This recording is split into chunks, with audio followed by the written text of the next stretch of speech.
Imam Al-Ghazali attended the Zawiya.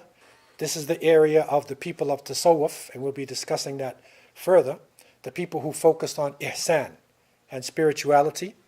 He also studied under the scholars and the mystics, there in the Zawiya. So he was getting all types of input in his knowledge.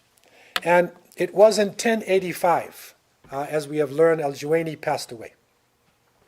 And so this was a very critical point in the life of Imam Al-Ghazali, because Nizam al-Mulk, recognizing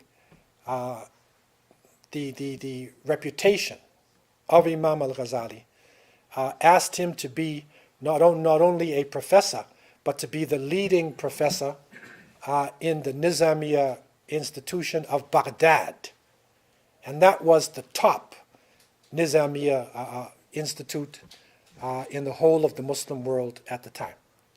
And this would be like today in America, Harvard University, MIT in the UK, Oxford in France, Sorbonne in Canada, University of Toronto, McGill in some areas.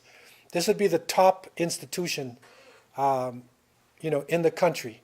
And this really would be, you could say, for most of the Muslim world. And they were recognized, by scholars and institutions throughout the Muslim world, that this was the pinnacle of knowledge.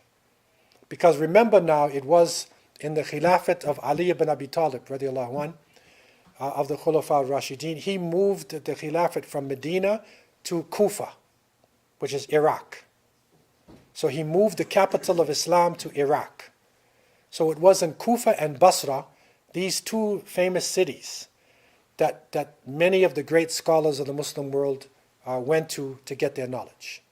So this, you could say, was the heartland of Islamic knowledge. And so if somebody wanted to have the highest level understanding, they would go there for some of their studies, and then they would specialize in the different areas of the Muslim world that they live in.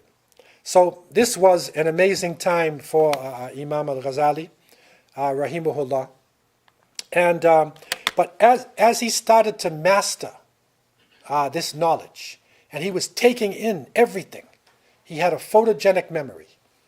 He would read passages and commit it to memory. Allah blessed him, with this ability, and the ability to bring it back again. And not only that, the ability to delve deep into the knowledge.